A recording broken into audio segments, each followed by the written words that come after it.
वीर शिरोमणि महाराणा प्रताप की जयंती के अवसर पर इंदौर में उत्साह के साथ वातावरण सुबह से ही परवान चलता रहा। शहर के विभिन्न स्थानों पर महाराणा प्रताप की प्रतिमाओं एवं चित्रों पर पुष्पांजलि अर्पित कर उनके अदम्य साहस और स्वाभिमान को नमन किया गया। महुनाका सहित कई स्थानों पर हवन पूजन और दुग्धाभिषेक के कार्यक्रम भी हुए। विधायक रमेश मेंदोला ने भी अनुष्ठानों में भाग लेकर श्रद्धांजलि दी।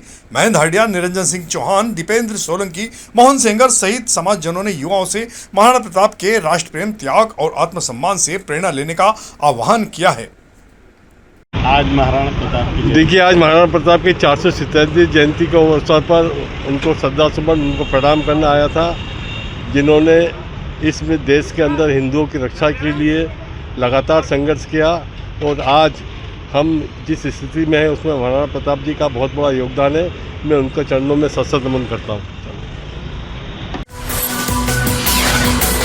सिखों के 5वें गुरु अर्जन देव जी महाराज के शहीदी दिवस पर इंदौर के विष्णुपुरी गुरुद्वारा मैदान में श्रद्धा और सेवा का अनूठा संगम देखने को मिला।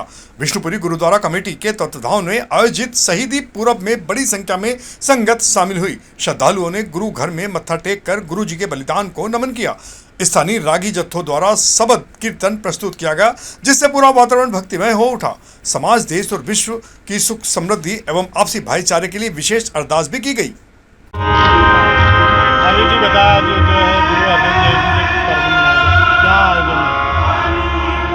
श्री गुरु अर्जन देव जी जो कि सिखों के 5वें गुरु हैं, जो कि शांति के पुंज वाणी के बोहित श्री गुरु ग्रंथ साहब जी के रचयिता हैं, उनका आज शहीदी दिवस जो कि पूरी विष्णुपुरी कमेटी समूह संगत के सहयोग से गुरुद्वारा विष्णुपुरी खेल ग्राउंड अर्जन देव जी पर मनाई जा रहा है, जिसमें पंथ प्रसिद्ध कीर्तन जत्थे भाई साहब भाई मनिंदर सिंह जी, हजूरी रागी श्री दरबार साहब श्री आनंदपुर साहब वाले, भाई साहब भाई चरणजीत सिंह जी हीरा दिल्ली वाले, भाई साहब भाई जसवंत सिंह जी दीवाना जो कि टाडी रागी हैं, सभी के कीर्तन और कथा के निरंतर प्रवाह चल रहे हैं।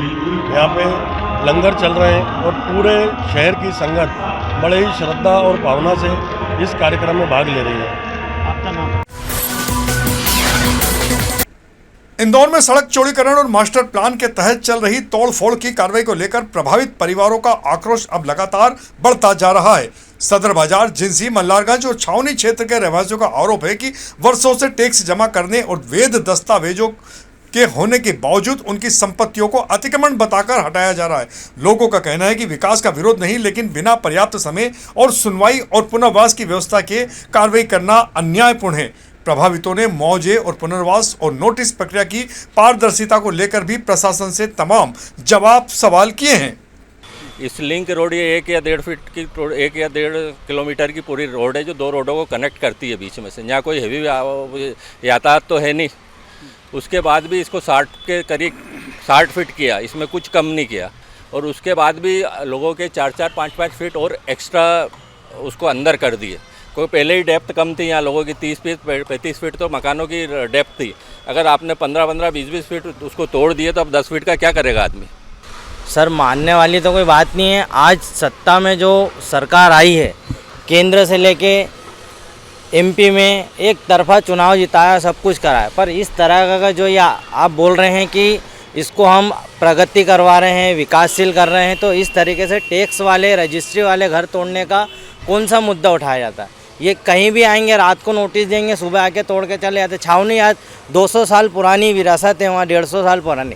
मध्य प्रदेश बना भी नहीं था, जबकि वहाँ पे मकान है, घर है, सारी चीज़ें, पर आज उसको भी तोड़ दिया। अतिक्रमण बोल के नहीं तोड़ा जाता सर। कम से कम वो लोग कब से रह रहे हैं, क्या दुकान है उनकी, क्या चला रहे हैं, कुछ भी नहीं है। उसके ऊपर मध्य प्रदेश में सिर्फ एक उज्जैन ही जिला ऐसा है जहाँ पर कोई तोड़दारी होगी, कार्रवाई होगी तो उसके पैसे मिलेंगे।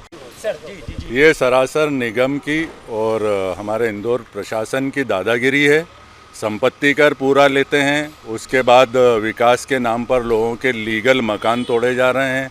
जहां निशान लगाए गए थे उसके बाद भी 5-5, 6-6 फीट अंदर से लोगों के मकान तोड़ दिए गए हैं। ये और रात को मेरे खुद के अपने घर पे 9:30 बजे आके सिर्फ नोटिस थमाया और बोलते हैं साइन कर दो। मैंने निवेदन किया कि भाई पढ़ तो लेने दो मेरे को, कहाँ साइन करा रहा। बोला हाँ अब तो साइन कर दो बस। इतनी दादागिरी। और बोले सुबह 7 बजे तैयार रहना। इंदौर के आदर्श इंदिरा नगर निवासी 67 वर्षीय नरेंद्र कसरा एक बार फिर साइकिल से देशव्यापी धार्मिक यात्रा पर निकल रहे हैं। 1.25 साल तक चलने वाली इस यात्रा की शुरुआत ओंकारेश्वर से होगी और समापन उज्जैन के महाकालेश्वर ज्योतिर्लिंग में होगा। यात्रा के दौरान में 12 ज्योतिर्लिंगों के साथ 4 धाम अयोध्या, जगन्नाथपुरी, तिरुपति बालाजी, कन्याकुमारी, पद्मनाभ स्वामी और मीनाक्षी मंदिर सहित कई प्रमुख तीर्थ स्थलों के दर्शन करेंगे। इससे पहले वे 14 माह की अखिल भारतीय साइकिल तीर्थ यात्रा भी कर चुके हैं। मां नर्मदा की 5 बार परिक्रमा कर चुके कसरे का कहना है कि ईश्वर की कृपा और लोगों के सहयोग से हर कठिन राह आसान हो जाती है। नर्मदेश्वर महादेव की जय। मां नमामि नर्मदा मैया की जय। जय मां नमामि नर्मदे निरंजनी सर्वदुख भंजनी कृपा दया निदायिनी नमो नारायणी नमः। हर हर महादेव। जी आप कौन सी परिक्रमा के लिए आज जा रहे हैं? आज मैं 12 ज्योतिर्लिंग और 4 धाम की यात्रा के लिए डबल करने जा रहा हूँ। मैंने पहली यात्रा है 13/3/24 को निकला था इंदौर से और 14 महीने में मैंने नर्मदा मैया की परिक्रमा करते हुए पूर्ण करी थी। शुरुआत अब के मैंने ओमकारेश्वर से कर रहा हूँ। ओमकारेश्वर ममलेश्वर होकर के मैं सोमनाथ जाऊँगा। सोमनाथ से द्वारकाधीश, द्वारकाधीश से नागेश्वर महादेव, नागेश्वर से फिर चलूँगा तो मैं राजस्थान में रुनीचे धाम बाबा रामा पीर जी के दर्शन करूँगा और वहीं से मैं अपनी यात्रा और हरिद्वार के लिए आगे बढ़ जाऊँगा। Madhya Pradesh premiere league T20 में बल्लेबाजों का तूफानी अंदाज लगातार देखने को मिल रहा है। होलकर स्टेडियम में खेले गए मुकाबलों में रीवा जगुआर्स के अक्षत रघुवंशी और रॉयल निमाड़ ईगल्स के धर्मेंद्र पटेल ने अपने बल्ले में ऐसा धमाल मचाया कि दर्शक रोमांच से झूम उठे। अक्षत ने लीग का अब तक का सबसे बड़ा व्यक्तिगत स्कोर बनाते हुए नाबाद 147 रन बना लिए, जबकि धर्मेंद्र पटेल ने विस्फोटक शतक जोड़कर अपनी टीम को शानदार जीत दिलाई। दोनों बल्लेबाजों की पारियों की बदौलत उनकी टीमों ने एक तरफा अंदाज में मुकाबले अपने नाम कर लिए हैं। इंदौर भोपाल हाईवे पर सोनकच्छ के पास बुधवार को एक बड़ा दर्दनाक सड़क हादसा हो गया। एक स्कॉर्पियो वाहन पलटने से 2 लोगों की मौत हो गई, जबकि 10 लोग घायल हो गए। ये सभी लोग इंदौर से भोपाल जा रहे थे। घायलों को सोनकच्छ अस्पताल में प्राथमिक उपचार के बाद इंदौर सहित अन्य अस्पतालों में रेफर कर दिया गया है। हादसा आष्टास क्षेत्र के सोनकच्छ के पास इंदौर भोपाल हाईवे पर हुआ है। स्कॉर्पियो अनियंत्रित होकर पलटी खा गई थी। हादसे में मयूरेश गर्ग 38 और संगीता अग्रवाल 51 की मौत हो गई। सुनील अग्रवाल, शर्मिला गर्ग, कनक गर्ग, सुरभि अग्रवाल, 1.5 वर्षीय बालिका सुरभि, पलक, रिमी अग्रवाल, प्रखर अग्रवाल, स्वप्निल गर्ग और 2 वर्षीय दुर्विक गर्ग घायल बताए जा रहे हैं। इंदौर नगर निगम द्वारा जल संरक्षण और भूजल संवर्धन की दिशा में लिंबोदी तालाब के गहरीकरण एवं सौंदर्यकरण का कार्य तेजी से किया जा रहा है। बुधवार को महापौर पुष्यमित्र भार्गव ने स्थल निरीक्षण कर प्रगति का जायजा लिया।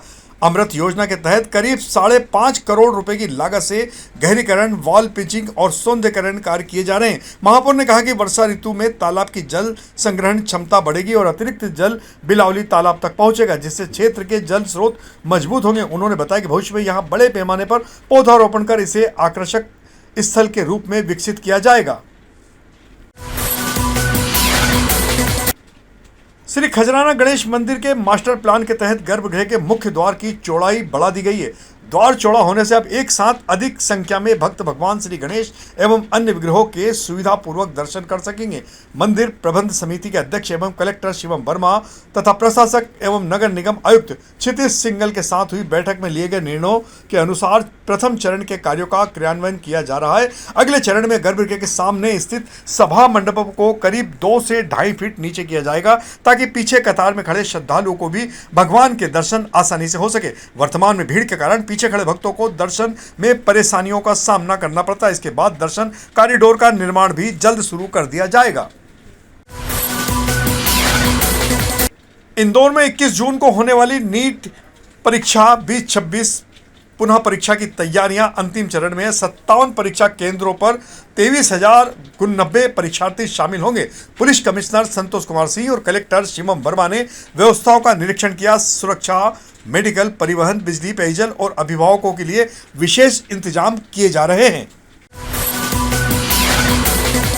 इंदौर के थाना पंडरीनाथ पुलिस ने स्क्रिप्ट व्यापारी के कर्मचारी के साथ हुई 29,65,000 रुपए की लूट का पर्दाफाश कर दिया है।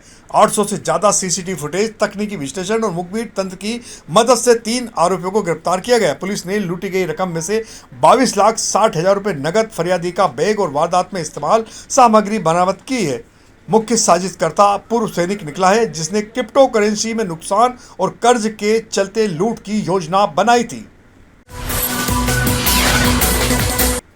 इंदौर पुलिस कमिश्नर के द्वारा वीआईपी सुरक्षा व्यवस्था को लेकर और अधिक प्रभावी एवं पेशेवर बनाने के उद्देश्य से उप निरीक्षकों के लिए विशेष प्रशिक्षण सत्र आयोजित किया गया। पुलिस आयुक्त संतोष कुमार सिंह के निर्देशन में हुए प्रशिक्षण में डीसीपी अमन सिंह राठौड़ एवं एडिशनल डीसीपी सीमा अलावा ने एस्कॉर्ट सुरक्षा अधिकारी की भूमिका, मार्ग सुरक्षा, कारकेड प्रबंधन और विभिन्न सुरक्षा श्रेणियों के अनुसार बल की तैनाती की जानकारी दी। अधिकारियों को सुरक्षा प्रोटोकॉल का पालन करते हुए किसी भी विशिष्ट अतिथि की सुरक्षा सुनिश्चित करने के निर्देश दिए गए हैं।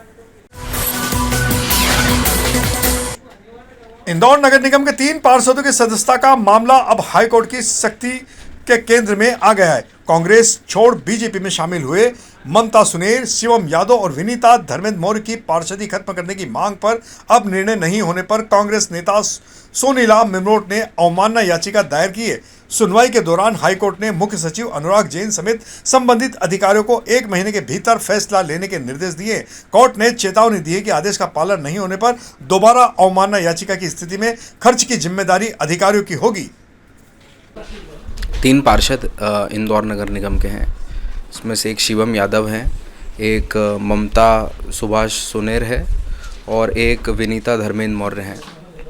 इनके द्वारा कांग्रेस पार्टी के चिन्ह पर चुनाव लड़ा गया था और बाद में भारतीय जनता पार्टी जो है वह ज्वाइन कर ली गई थी, जिससे व्यथित होकर के कांग्रेस की एक पार्षद सोनीला मिमरोट जो हैं उनके द्वारा एक अभ्यावेदन प्रस्तुत किया गया था, जिसमें इनकी जो पार्षदी है उसे निरस्त करने की मांग की गई थी।